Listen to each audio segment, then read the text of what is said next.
Bismillahirrahmanirrahim. Assalamualaikum warahmatullahi wabarakatuh. Assalamualaikum warahmatullahi wabarakatuh. Yang saya muliakan pimpinan dan anggota Komisi 2 DPR RI. Saya Hambali. 51 tahun yang lalu saya dilahirkan di Teluk Naga. Artinya tidak sedikit pun waktu saya berpindah dari Teluk Naga sampai hari ini. Saya tahu perkembangan apa yang terjadi karena saya tidak pernah merantau. Abrasi tidak pernah terjadi di desa Kohot atau desa sekitarnya karena ada sungai Cisadane yang mengalir dari Bogor sampai ke muara desa Kohot, membawa material lumpur, tanah dan sebagainya hingga tidak terjadi abrasi. Jadi kalau ada kata abrasi terjadi di sana, bohong besar.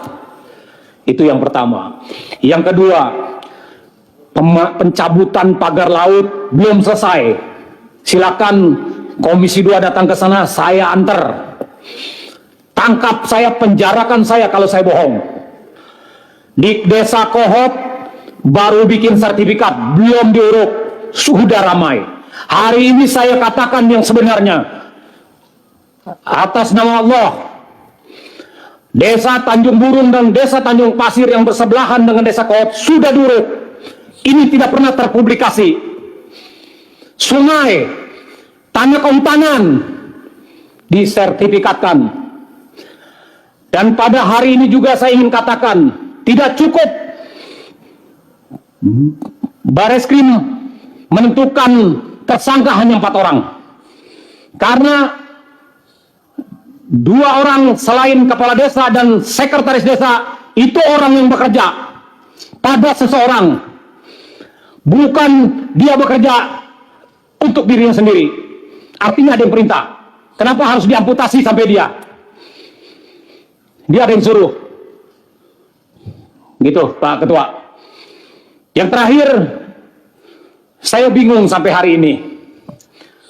Saya ngomong di DPR RI, mohon maaf kalau memang ada anggota yang dipilih dari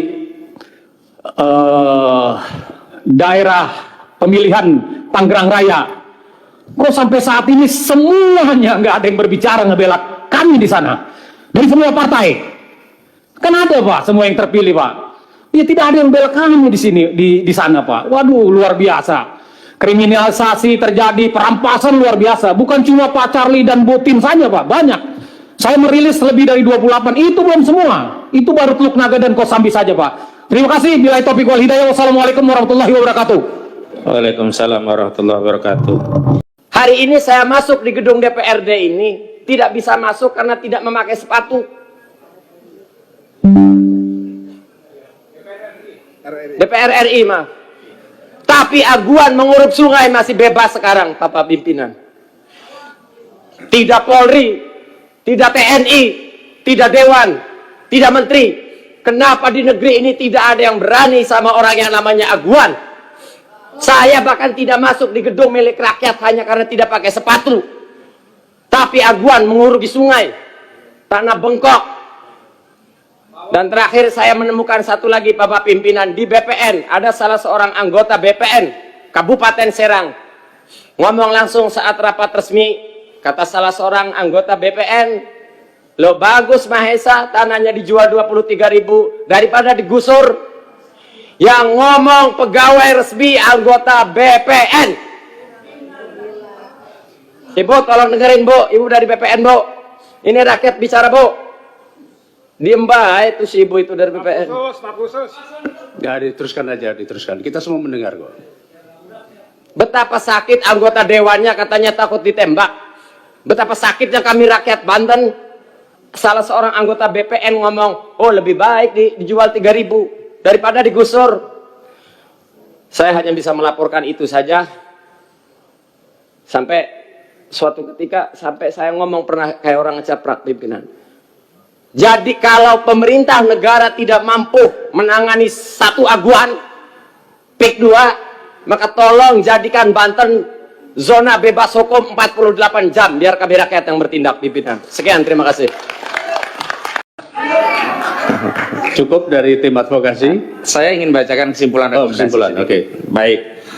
Dari berbagai fakta yang sudah kami sampaikan, kami berkesimpulan bahwa kejahatan perampasan tanah yang terjadi di wilayah Banten ini sudah terjadi secara terstruktur, sistematis, dan masif, meminjam istilah yang umum digunakan oleh MK, melibatkan pejabat dan aparat dari pusat sampai daerah.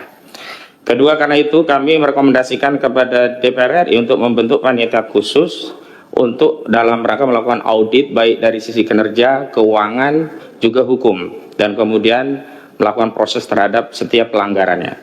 Ketiga, kami harapkan dari DPR RI memberikan rekomendasi atau tuntutan kepada pemerintah untuk segera mencabut status PSN PIK 2 dan menghentikan proyek PIK 2 sampai hasil audit nanti bicara apa. Karena hari ini proyek itu tetap jalan, pelanggaran-pelanggaran itu terus terjadi, dan mereka berusaha memanipulasi informasi dengan mendatangi sejumlah tokoh-tokoh untuk melegitimasi apa yang mereka lakukan, baik legitimasi hukum sampai legitimasi agama. Terakhir bicara tentang Ihyaul Mawat, menghidupkan tanah mati sebagai dalih legitimasi bahwa Aguan itu hebat secara agama Islam karena menghidupkan tanah mati. Padahal kenyataannya tidak ada 1 inci pun tanah di Banten yang masuk kategori tanah mati sebagaimana disebutkan dalam fikih Islam. Selanjutnya, usut tuntas pelanggaran hukum dan proyek PIK 2, baik pidana umumnya yang sudah jalan. Pidana umumnya ini 363 dan 366 junto pasal 55 dan 56 KUHP. Saya pastikan tidak hanya dilakukan oleh Arsin, Kepala Desa Kohot, Kecamatan Paguaji, Kabupaten Tangerang, tapi juga dilakukan oleh sejumlah kepala desa dan aparat desa lainnya di 6 kecamatan dan 16 desa yang ada pagar lautnya. Pidana khususnya, ini dugaan kami ada penyalahgunaan kewenangan atau perbuatan melawan hukum yang merugikan keuangan negara, baik kerugian langsung atau aset negara yang hilang, dan menguntungkan diri sendiri, orang lain, atau korporasi. Baik pejabat penyelenggara negara itu adalah pejabat atau aparat, termasuk aparat pemerintahan desa. Karena itu pidana khususnya juga harus digetok lagi, dijalankan lagi. Jangan sampai seperti Kejagung kemarin malah mundur dengan alasan yang nggak masuk akal. Kenapa? Karena Bareskrim saat ini bukan menangani Pitsus, Pidum. Artinya Pitsusnya tetap jalan. Pitsusnya juga tidak hanya mengacu pada 12B tentang ada tidaknya suap atau gratifikasi. Pitsusnya ada pada pasal 2 atau pasal 3 Undang-Undang 31.1999 tentang tindak pidana korupsi. Yakni apa? Korupsi, penyalahgunaan kewenangan atau perbuatan melawan hukum untuk menguntungkan diri sendiri, orang lain, atau korporasi, dalam hari ini korporasinya Aguan, yang merugikan keuangan negara, baik natural uang negara maupun aset negara. Dan terakhir ada juga administrasi. Saya kira jangan sampai kita merasa bahwa tindakan administrasi yang diambil Menteri BPN dengan memberikan sanksi kepada sejumlah pejabat BPN yang ternyata sudah pensiun 2, informasi yang kami terima. Coba nalor nggak kita? Sudah pensiun dikasih sanksi. Ini saya minta juga BPN jangan membohongi rakyat. Ya KKP juga jangan membohongi rakyat. Nah kalau KKP, kami udah kirim surat Pak, nggak pernah diterima audiensi dengan KKP Menteri Sakti Wahyu Trenggono, dan kami sudah kasih tahu pelaku pemagaran yang punya proyek Pimpronya ini namanya Mandor Mehmet, kabur orangnya sekarang. Yang mendanai ini namanya Engcun alias Gojali. Gojali ini yang punya tanah hektar-hektaran yang diterbitkan BPN di NIB-nya. A Gojali, nama Cinanya Engcun, namanya A Gojali, dia juga pelaku. Kemudian siapa yang mensupervisi? Ali Hanafi Alijaya, orangnya Aguan, udah tahu semua ini.